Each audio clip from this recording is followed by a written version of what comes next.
Radhe Radhe guys, welcome to my new vlog. आजकल तो हमारे यहाँ इतनी बारिश हो रही है कि बारिश का तो बिल्कुल पूछो ही मत। सुबह से शाम तक बिल्कुल बारिश ही बारिश हो रही है। पहले तो मुझे लगा कि आज बारिश नहीं रुकती है, क्योंकि आज मुझे जाना था अपने मायके। फिर यहाँ पर चाची यहाँ पर थोड़े आम निकालने लगी थी। हमने आम पकाने रखे थे जो भी पक गए थे, तो हम इनको यहाँ पर पेटी से बाहर निकाल रहे थे। पेटी से बाहर निकालने के बाद हमने इसको थोड़ी देर ठंडे पानी में भिगा दिया। ठंडे पानी में भिगाने के बाद हमने खा लिया। फिर वो तो अच्छा हुआ कि बारिश के बाद थोड़ी देर बाद धूप आ गई थी। तो धूप आने के बाद हम लोग तैयार होकर चले गए थे मेरी मायके को। और धूप के बाद हमको इतनी गर्मी हो रही थी कि ऐसा लग ही नहीं रहा था कि अभी सुबह सुबह बारिश हुई है। फिर हम सब यहाँ पर पहुँच गए थे। यहाँ पर लक्षिप था, जो कि हमने सबने पहले खाना पीना खाया। उसके बाद लक्षिप चल गया था अपनी जेसीबी चलाने में। यहाँ पर लक्षिप जेसीबी चलाने में इतना बिजी हो गया था कि उसको जेसीबी चलानी एक दो बार के लिए तो पहले आई नहीं रही थी रिमोट से। वो बिल्कुल उल्टे ही चला रहा था जेसीबी को। फिर हमने उसको थोड़ा सिखाया जेसीबी चलाना, तो फिर उसको बहुत मजे आने लगे थे जेसीबी चलाने में।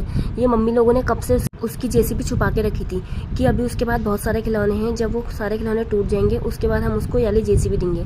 पर आज जब मैं गई तो मैंने वहाँ से जेसीबी इधर उधर से ढूंढ के निकाल के लक्षिप को दे ही दी। जैसे ही मैंने लक्षिप को जेसीबी दी, जिया मुझसे बहुत गुस्सा हो गई कि तू इसके लिए लाती है सब चीज़ें, इससे ही प्यार करती है, मेरे लिए कुछ नहीं लाई। पर जबकि ये जेसीबी मैं लाई नहीं थी, मम्मी लोगों ने मंगाई थी। मैं उसको बहुत देर तक मना रही थी, वो बिल्कुल मानी ही नहीं। यहाँ पर ये जेसीबी चलाने में इतना बिजी हो गया था कि ये खाना पीना भी सब भूल गया था।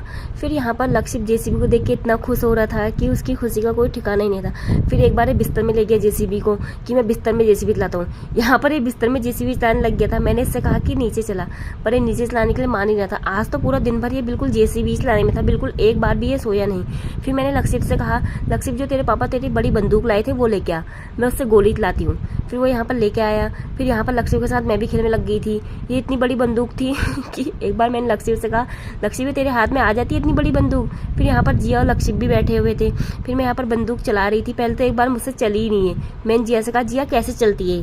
फिर जिया ने मुझे बताया ऐसे चलती है। फिर मैं इसको चला रही थी बहुत टाइम तक, तो ये चली नहीं। फिर एक बार तो जिया ने बंदूक चला के उसकी गोली से मेरी आंख में मार दी थी। मेरी आंख पूरी लाल हो गई, तो मम्मी ने फिर मेरी आंख में फूंक मारी, तब जाके वो थोड़ी सही हुई। फिर मेरी मम्मी कहने लगी ऐसी मजाक मत करो तुम। और जैसे ही हम घर आने के लिए बैठे, लक्षित बिल्कुल रोने लग गया कि मैं भी आता हूँ तुम्हारे साथ, मैं भी आता हूँ। थैंक यू, मिलते हैं नेक्स्ट व्लॉग में।